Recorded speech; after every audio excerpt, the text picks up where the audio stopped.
السلام عليكم ورحمة الله وبركاته. وعليكم السلام ورحمة الله وبركاته. الحمد لله نحمده ونستعينه ونستغفره ونؤمن به ونتوكل عليه ونعوذ بالله من شرور أنفسنا ومن سيئات أعمالنا من يهد الله فلا مضل له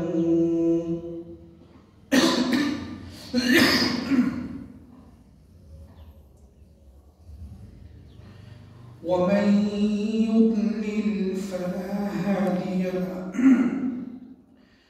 ونشهد أن لا إله إلا الله وحده لا شريك له ونشهد أن سيدنا ومولانا محمدا عبده ورسوله الذي أرسله بالحق بشيرا ونذيرا وداعيا إلى الله بإذنه وسراجا وقمرا منيرا.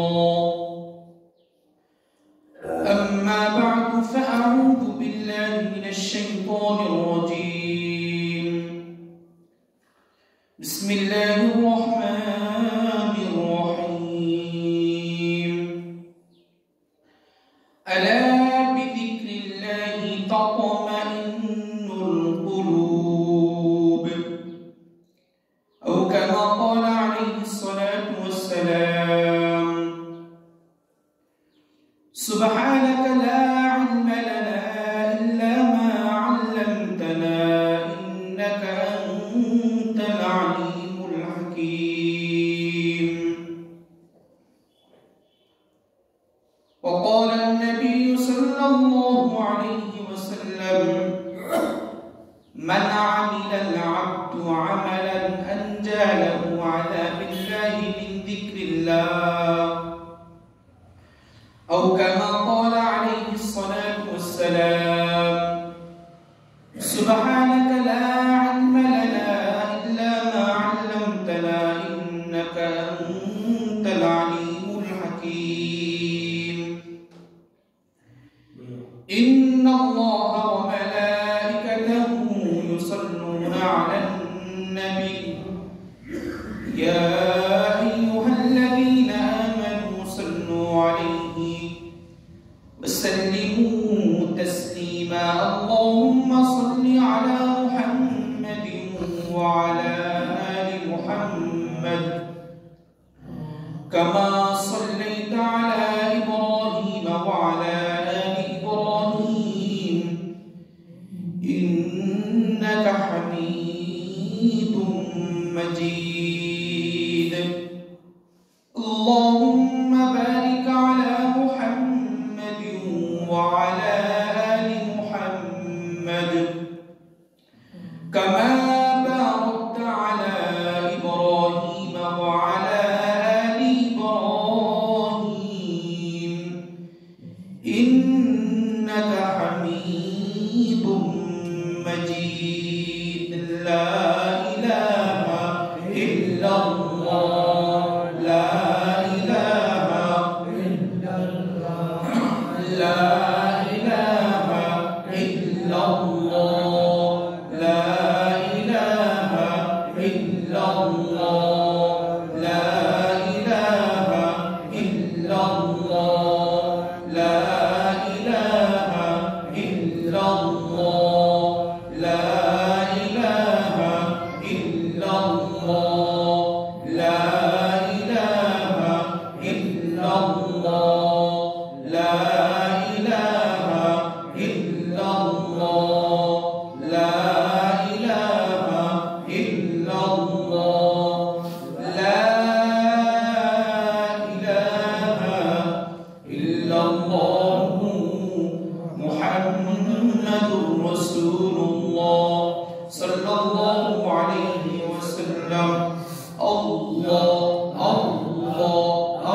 রব্বুল আলামিনের দরবারে লক্ষ কোটি শুকরিয়া আদায় করছি যে মহান রব আমাদেরকে তার মহান হুকুম সালাতুল জুমআ নামাজ আদায় করার জন্য দুনিয়ার সমস্ত কাজ থেকে ফারেক করে মসজিদে আসার তৌফিক দান করেছেন।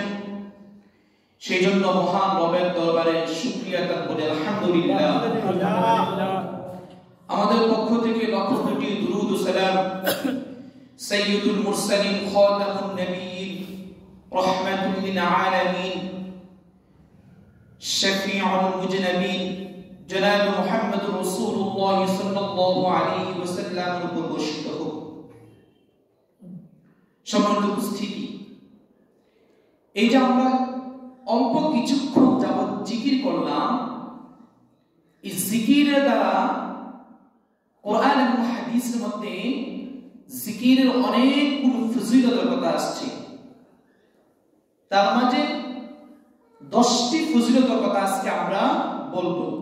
একজন জাকিরি, একজন জিকির করানোওয়ালা লাভ কি, 10টি উপকার আপনাদের কাছে বলছি। এক নম্বর উপকার হলো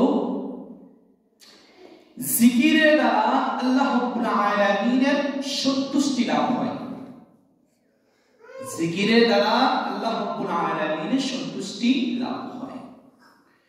2 নম্বর হলো এই জিকিরের দ্বারা আল্লাহ রাব্বুল আলামিনের নৈকট্য অর্জন হয়। 3 নম্বর হলো জিকিরের দ্বারা শয়তান বিতাড়িত হয়, শয়তান বিতাড়িত হয়ে যায়।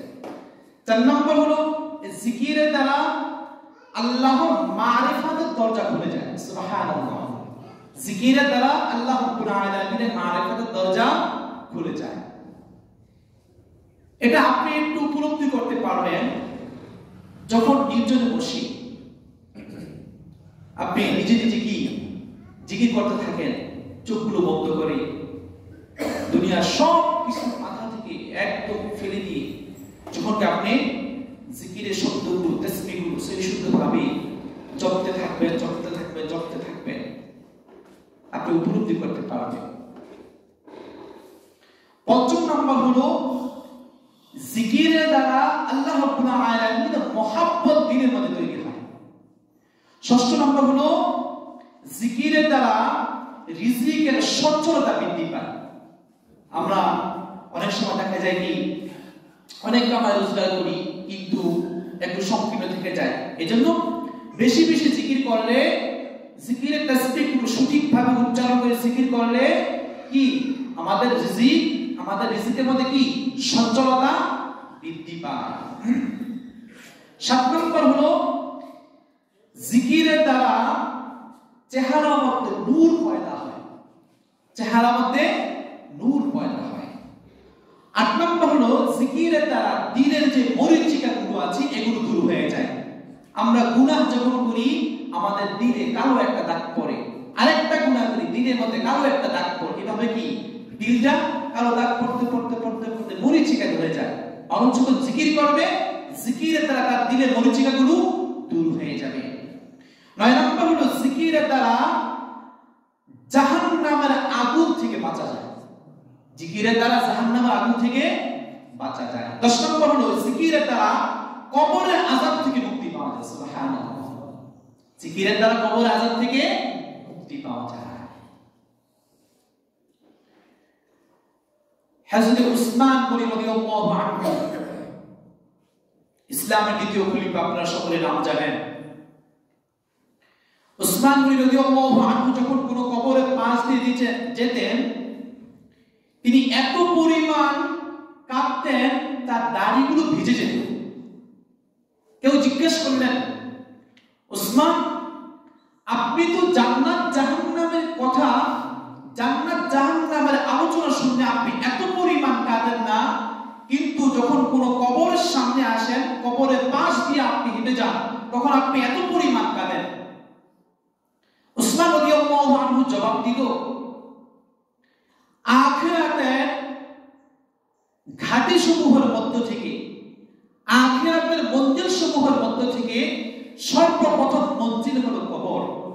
আর এই কবর, এই প্রথম মঞ্জিল যে ব্যক্তি মুক্তি পাবে, এখান থেকে বাঁচতে পারবে, তার বাকি যে মঞ্জিলগুলো আছে, বাকি যে স্তরগুলো আছে, ওগুলো তার জন্য সহজ হয়ে যাবে। এই জন্য আমি কবর থেকে বেশি কন্দন করি। যদি আমি ওসমান এই আখিরাতের প্রথম ভাগে কবরের মধ্যে আটকে যাই, এত বেশি ভয় করতেন তারা। জিকিরের দ্বারা কবরে আযাব থেকে মুক্তি পাওয়া যায়। কবরে আযাবকে এত বেশি ভয় করতেন যে আমার কোনো কারণে যদি আমি আটকে যাই তাহলে তো কবরে আযাব শুরু হয়ে যাবে। কবরে আযাব একটা মারাত্মক, হাদিসের মধ্যে আসছে এটা এমন একটা বিষয় মানুষ তার মুখোমুখি হওয়া ছাড়া উপলব্ধি করা যায় না। নবীজি সাল্লাল্লাহু আলাইহি ওয়াসাল্লাম হাদিসের মধ্যে বলছেন কবরে আযাব এমন বিষয়, যদি মানুষকে কবরে আযাব দেখানো হতো তাহলে দুনিয়ার কোনো মানুষ আর লাশ দাফন করার জন্য গুরুস্থানে যেত না। আল্লাহর নবী দোয়ার পরবর্তীতে এটাকে মওকুফ রাখা হয়েছে, মানুষকে দেখানো থেকে বিষয়টাকে বিরত রাখা হয়েছে। হাদিসের মধ্যে আসছে কবরে আযাব তো মারাত্মক। আজকে আমাদের ভিতরে কিন্তু ওই ভয় নেই, কবরের ভয় নাই, কবরের ভয় নাই, গুনাহ করে ফেলি ভয় নাই, আল্লাহর ভয় নাই। হাদিসের মধ্যে আসছে কবর প্রতিদিন মানুষকে ডাকে, প্রতিদিন মানুষকে ডাকে, এমন কোনো দিন বাদ নাই কবর ডাকে না মানুষকে। কবর ডেকে বলে আমি অপরিচিতের ঘর, কবর ডেকে বলে আমি নির্জনতার ঘর, কবর ডেকে বলে আমি কীটপতঙ্গের ঘর, কবর ডেকে বলে আমি জীবজন্তুর ঘর। দুনিয়া থেকে কোনো নেককার বান্দা যখন কবরে যায় মৃত্যুর পর, কবর তাকে বলে পৃথিবীর মধ্যে বিচরণকারী যত লক্ষ কোটি বিলিয়ন বিলিয়ন মানুষ ছিল সবার থেকে তুমি আমাদের সবচেয়ে বেশি প্রিয় ছিলে, আসো আজকে আমি তোমাকে কি স্বাগত জানাচ্ছি, তোমাকে আমি গ্রহণ করব। তখন কবর তার সাথে ভালো আচরণ করে। কবরে রাখার পরে ওই ব্যক্তিকে তার কবরটাকে অনেক প্রশস্ত করে দেওয়া হয়। সে যে দিকে তাকায়, ডান দিকে তাকাবে, তার চোখের দৃষ্টি সীমা যত দূর পর্যন্ত যাবে, কবরের সীমা তার জন্য অত দূর পর্যন্ত প্রশস্ত করে দেওয়া হবে। বাম দিকে তাকাবে, তার দৃষ্টি সীমা শেষ সীমা পর্যন্ত কবর তার জন্য প্রশস্ত হয়ে যাবে। তারপরে সরাসরি জান্নাতের মধ্যে কি তার কবরের সাথে আর জান্নাতের সঙ্গে একটা দরজা করে দিবে। সুবহানাল্লাহ। এই জন্য আমাদের ভিতরে তো ভয় না যে কবর কি হয়েছে, মরে গেলে যাওয়া হবে, উপলব্ধি করা চিন্তার বিষয়। কবর মানুষকে ডাকে। এখানে মানুষ মারা যাওয়ার পরে তার দুনিয়ার ধন দৌলত, দুনিয়ার কি শক্তি, যে কোনো শক্তি হোক, কোনো কিছু কাজে আসে না, একমাত্র একটা আমল ছাড়া। এই জন্য কবরে আযাব থেকে করতে হবে, আমাদেরকে বাঁচতে হবে, দুনিয়ায় ওই পরিমাণে একটা আমল করতে হবে। এখন জাহান্নামের আগুনের ভয়াবহতা অনেক বেশি। জাহান্নামের আগুন থেকে বাঁচার রাস্তা কি? জাহান্নামের আগুন থেকে বাঁচার আজকে 4টি উপায় বলবে, একেবারে সহজ 4টি উপায়। জাহান্নাম থেকে বাঁচার সহজ 4টি উপায়ের 1 নম্বর হলো গুনাহ ছেড়ে দিতে হবে। আপনি যদি সহজ পদ্ধতিতে জাহান্নামের আযাব থেকে বাঁচতে চান তাহলে 1 নম্বর হলো আপনাকে গুনাহ ছেড়ে দিতে হবে। 2 নম্বর হলো সকল গুনাহের জন্য আল্লাহ রাব্বুল আলামিনের কাছে পরিপূর্ণ খাঁটি তওবা করতে হবে। যে আপনার জীবনে যত গুনাহ করেছেন সবগুলো গুনাহের জন্য আল্লাহ রাব্বুল আলামিনের কাছে খাঁটি তওবা করতে হবে। 3 নম্বর হলো বেশি বেশি করে নেক আমল করতে হবে, বেশি বেশি করে নেক আমল করতে হবে। 4 নম্বর হলো প্রতিদিন সকাল সন্ধ্যায় 3 বার করে একটা দোয়া করতে হবে। সুনান ইবনে মাজাহ 4340 নম্বর হাদিসের মধ্যে এই দোয়াটা আসছে। প্রতিদিন সকাল সন্ধ্যায় 3 বার করে এই দোয়াটা করতে হবে, যেটা আমরা ফজরের সময় পড়ি, মাগরিবের পরে পড়ি। সেটা হলো কি? আল্লাহুম্মা ইন্না নাসআলুকাল জান্নাতা ওয়া নাউযু বিকা মিনান নার।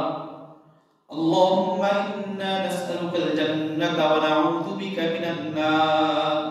হে আল্লাহ, আমরা আপনার কাছে কি জান্নাত প্রার্থনা করছি আর জাহান্নাম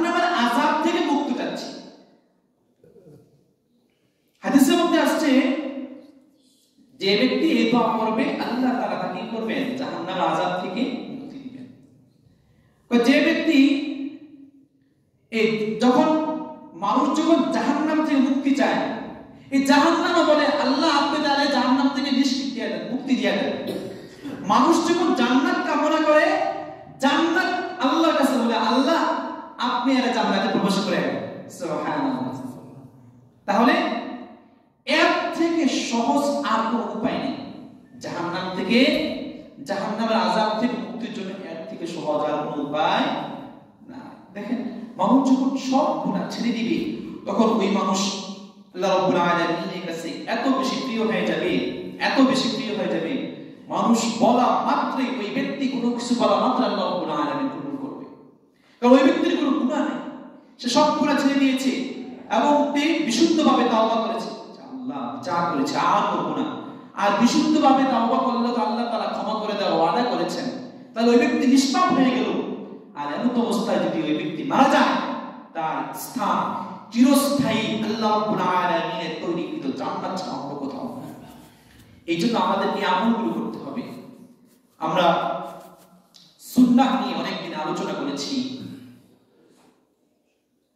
আমরা অধিকাংশ সময় আমাদের অনেক মেহমান আসে, এই মেহমানকে বিদায় দেওয়ার সময় একটা দোয়া আছে, সেটা হলো আস্তাউদিউল্লাহ দীনাকা ওয়া আমানাতাকা ওয়া খাওয়াতিমা আমালি। এটা হলো সুন্নাহ। কোন মেহমান আসছে তাকে বিদায় দেওয়ার সময় এই দোয়া পড়া, আস্তাউদিউল্লাহ দীনাকা ওয়া আমানাতাকা ওয়া খাওয়াতিমা আমালি। এটা এই দোয়াটা শিখা আমল করা। তারপর আমরা প্রতিদিন ঘরে প্রবেশ করি, ঘরে প্রবেশ করার জন্য একটা দোয়া আছে, আল্লাহুম্মা ইন্নী আসআলুকা খায়রাল মাউলিজি ওয়া খায়রাল মাখরাজি বিসমিল্লাহি ওয়ালাজনা ওয়া বিসমিল্লাহি খরাজনা ওয়া আলাল্লাহি রাব্বিনা তাওয়াক্কালনা।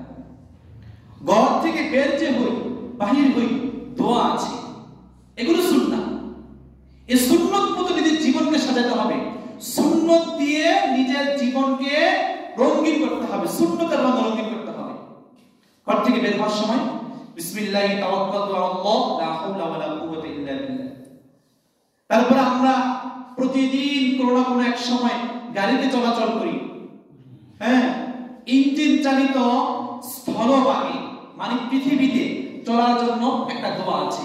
আপনি সেটা রিকশাতে উঠলেন বা অটো, সিএনজি, বাস ইত্যাদি স্থলভাগে পৃথিবীতে, হ্যাঁ, শুকনা জায়গা চলার জন্য দোয়া হলো কি, সুবহানাল্লাযী সাখখারা লানা হাযা ওয়া মা কুন্না লাহু মুকরিনিন ওয়া ইন্না ইলা রাব্বিনা লামুনকালিবুন। এটা কোরআন কারীমের আয়াত। আপনি যখন এই দোয়াটা পড়ে উঠবেন, আলহামদুলিল্লাহ, আল্লাহ তাআলার প্রশংসা করা যায় যে আল্লাহ তাআলা আপনাকে বিপদ আপদ থেকে রক্ষা করবেন। একেবারে সহজ, সুবহানাল্লাযী সাখখারা লানা হাযা ওয়া মা কুন্না লাহু মুকরিনিন ওয়া ইন্না ইলা রাব্বিনা লামুনকালিবুন। এখন যদি আমি নৌপথে কোথাও যাব, তাহলে দোয়া হলো বিসমিল্লাহি মাজরিহা ওয়া মুরসাহা ইন্না রাব্বী লাগফুরুর রহিম। এটাও কোরআন কারীমের আয়াত। এই যে দোয়াগুলো আছে এগুলো আমাদের শিখতে হবে, এটাই সুন্নাহ। এই যে আমরা বলবো সুন্নাহ সুন্নাহ বলি, সুন্নাত পদ্ধতি বলি, নবী সাল্লাল্লাহু আলাইহি সাল্লামের যে তরিকা মতো আল্লাহ আমাদেরকে পরিচালনা করেন এবং তৌফিক দান করেন, এই যে সুন্নাহ। আলহামদুলিল্লাহ, আমরা খাবার শুরু করার সময় অনেকেই পারি, দাওয়াত খানার পর দোয়া পারি, দুধ যে পান করি আমরা, হ্যাঁ, এটা দুধ পান করার পর দোয়া আছে, আল্লাহুম্মা বারিক লানা ফীহি ওয়া জিদনা মিনহু, দোয়া আছে। এই দোয়ায় যখন আমাদের সবকিছু একত্রিত হবে, আমাদের কাজগুলো তখন বরকতময় হবে, অল্পতে অনেক বেশি হবে এবং সহজ হবে। এরপর আলহামদুলিল্লাহ মসজিদে প্রবেশ করা, মসজিদ থেকে বের হওয়া, দোয়া লিখে দেওয়া আছে, আমরা অনেকেই পারি। তো সুন্নাত পথে আমাদের কি হতে হয়, একটু গুরুত্ব দিতে হবে। তো যে কথাগুলো বলেছি আল্লাহ রাব্বুল আলামিন আমাদের সকলকে সেই কথাগুলোর উপর আমল করার তৌফিক দান করুন। আলহামদুলিল্লাহ, গত সপ্তাহে আমরা মসজিদের আমাদের গুরুস্থানে কাজ চলছে, এখানে আলহামদুলিল্লাহ অনেক ভাই টাকা দেখিয়েছেন, আমাদের কাজ চলমান আছে। আপনারা মেহরবানি করে আপনাদের সময় সুযোগ মতো টাকাগুলো পরিশোধ করে দিলে দেখা যায় আমাদের কাজের গতি থাকবে। আর যদি টাকা শেষ হয়ে যায় তাহলে আমাদের কাজের গতিও কি কমে যাবে। আল্লাহ রাব্বুল আলামিন আমাদের সকলকে, যারা আমরা নাম লিখিয়েছি ওয়াদা করেছি, সকলকে দেওয়ার তৌফিক দান করুন। সকল বলেন আল্লাহুম্মা আমিন। আমাদের ধারাবাহিক সংক্ষিপ্ত তাফসীর আজকে কোরআনুল কারীমের সূরাতুল বাকারার 168 নম্বর আয়াত থেকে শুরু হচ্ছে। আল্লাহ রাব্বুল আলামিন বলেন, وقالت اليهود ليست النصارى على شيء وقالت النصارى ليست اليهود على شيء وهم يتلون الكتاب كذلك قال الذين لا يعلمون مثل قولهم فالله يحكم بينهم يوم القيامة فيما كانوا فيه يختلفون وقالت اليهود يهودরা বলে ليست النصارى على شيء, যে নাসারারা খ্রিস্টানরা কোন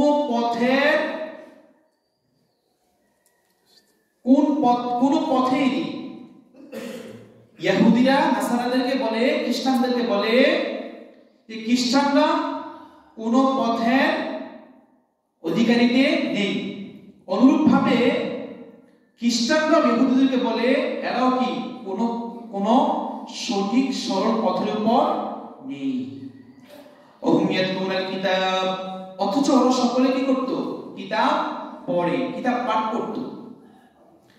কাযালিকা ক্বালাল্লাযীনা লা ইয়ালামুনা মিসলা কওলিহিম, এমনই ভাবে যারা কিছুই জানে না ওরাও এদের মতোই কথা বলতো। ফাল্লাহু ইয়াহকুমু বাইনাহুম ইয়াওমাল কিয়ামাতি ফীমা কানু ফীহি ইখতালিফুন, সুতরাং আল্লাহ কিয়ামতের দিন ওদের মধ্যে মীমাংসা করে দিবেন সে বিষয়ে যারা মতবিরোধ করেছিল। একজন আরেকজনকে বলে, ইহুদি তৎকালীন ইহুদি মুশরিকরা, যে ওরা সঠিক পথে নেই, আমরা সঠিক পথে আছি। আল্লাহ বলল না, ওরা সঠিক পথে না, আমরা সঠিক পথে আছি। আল্লাহ রাব্বুল আলামিন তৎকালীন বিষয়গুলো কোরআনুল কারীমের মধ্যে আনে নবী সাল্লাল্লাহু আলাইহি ওয়াসাল্লামকে সেই বিষয়ে অবগত করছেন। অতঃপর আল্লাহ বলছেন, ومن أظلم ممن منع مساجد الله أن يذكر فيها اسمه وسعى في خرابها, তার চেয়ে বড় জালেম আর কি যে আল্লাহর মসজিদ সমূহে তার নাম নিতে বাধা প্রদান করে এবং সেগুলো ধ্বংস সাধনের প্রয়াস করে। وسعى في خرابها أولئك ما كان لهم أن يدخلوها إلا خائفين, আল্লাহ বলেন অথচ এই লোকদের এই অধিকার নেই যে ওরা তাতে প্রবেশ করবে ভীত অবস্থায়। লাহুম ফিদ দুনিয়া খিজয়ুন ওয়া লাহুম ফিল আখিরাতি আযাবুন আযীম, ওদের জন্য দুনিয়াতে রয়েছে লাঞ্ছনা এবং আখিরাতে রয়েছে ওদের জন্য মহাশাস্তি। এখানে ওমান আযলামু মিম্মান মানাআ মাসাজিদ আল্লাহ, যে তার চেয়ে বড় জালেম কে আর যে আল্লাহর মসজিদ সমূহে তার নাম নিতে বাধা প্রদান করে। এটা যদি আমরা একাধিক ব্যাখ্যা করি তাহলে দেখা যায়, অধিকাংশ সময় দেখা যায় ওয়াজ মাহফিলের যে প্যান্ডেলগুলো হয়ে থাকে এখানে উলামায়ে কেরামরা বক্তব্য দিয়ে থাকেন, কোরআন হাদিসের কথাগুলো বলে থাকেন। অনেক সময় দেখা যায় কি এই কথাগুলোর মধ্যে কি অনেকে বাধা প্রদান করে। তাহলে ইসলামিক কথাগুলো বলতে গিয়ে যারা বাধা প্রদান করে, এই আয়াতের এই অর্থটা বোঝাচ্ছে ওই ব্যক্তি হলো সবচেয়ে বড় জালেম, যে আল্লাহর কথাগুলো বলার সময় কি করে? বাধা প্রদান করে এবং হট্টগোল সৃষ্টি করে। কোরআন কারীমের মধ্যে আসছে যে যখন কোরআন কারীমের আয়াত তেলাওয়াত করা হয় তখন ওরা কি হট্টগোল তৈরি করে যাতে করে মানুষ এগুলোকে ভালোভাবে শ্রবণ না করতে পারে। এরকম এক শ্রেণীর লোক আছে, পূর্বে ছিল, এখন তো পরিমাণ বেশি হবে, এটাই স্বাভাবিক। নবী সাল্লাল্লাহু আলাইহি ওয়াসাল্লামের যুগ এবং তার পরবর্তী দুই যুগ, মোট এই তিন যুগকে বলা হয় সোনালী যুগ। মানে এই তিন যুগের মানুষগুলো অত্যন্ত ভালো এবং কি নম্র ভদ্র ছিল, যাদের ব্যাপারে কোরআনুল কারীমের মধ্যে আয়াত আসছে যে আল্লাহ তাআলা এদের কার্যকলাপে খুশি হয়ে বলছেন রাদিয়াল্লাহু আনহুম ওয়া রাদু আন, যে আমি তোমাদের উপর খুশি হয়েছি, তোমাদের কার্যকলাপে আমি খুশি হয়েছি। এরাই তো ছিল কি সোনালী যুগের স্বর্ণ মানুষ।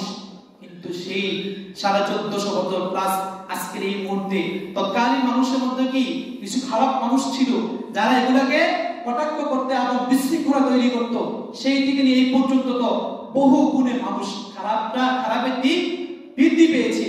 এই জন্য চিন্তা হতাশার কোনো কারণ নাই। খারাপ যারা ভালো হওয়ার চেষ্টা না করে আল্লাহ রাব্বুল আলামিন তাদেরকে ওই অবস্থায় রেখে মৃত্যু দান করেন আর তাদের স্থানটা চিরস্থায়ী জাহান্নামে বানিয়ে দেন। কারণ দেখা গেল একটা ভালো কোনো কিছু হচ্ছে, ভালো কল্যাণমূলক কাজ, আখিরাতমুখী কোনো কাজে সে একজন কি মানের বাধা প্রদানকারী হয়ে দাঁড়ালো, আর এমন অবস্থায় তার ঈমান নাই, সে বেঈমান হয়ে মারা গেল, তার স্থান জাহান্নাম হওয়ার থেকে চিরস্থায়ী জান্নাতে হওয়ার চেয়ে চিরস্থায়ী জাহান্নামে হয়ে গেল। এই জন্য কখনো কোনো কাজে, কখনো কোনো স্থানে, কখনো কোনো মাকামে কোনো কিছু বলা এবং বাধা দান করার ক্ষেত্রে একটু বিবেককে প্রশ্ন করা দরকার। আমি কোন কাজে বাধা দিচ্ছি? আমি আমার একটা কথা বলার কারণে ভালো কল্যাণমূলক কাজটা কোনো বিশৃঙ্খলা তৈরি হয়ে গেল কিনা, বা এমন হওয়ার আশঙ্কা আছে কিনা, ওই বিষয়গুলো থেকে নিজেকে সেফ রাখা, বিরত রাখা। সত্যিকার অর্থে, প্রকৃত অর্থে মুমিনের বৈশিষ্ট্যের মধ্যে এগুলো পড়ে না, যেটা কোরআনুল কারীমের মধ্যে আল্লাহ রাব্বুল আলামিন বলেছেন ওয়ালা তামুতুন্না ইল্লা ওয়া আনতুম মুসলিমুন, তোমরা পরিপূর্ণ মুমিন কি পরিপূর্ণ মুসলমান না হয়ে মৃত্যুবরণ করো না। এজন্য ইহুদি নাসারারা ওরা জানতো, তারা কিতাব পাঠ করতো, জানতো, কিন্তু জানার পরও কি করতো? একদল আরেক দলকে কি করতো? অপব্যাখ্যা দিয়ে এই ঝগড়া লাগিয়ে রাখতো। অতঃপর আল্লাহ বলছেন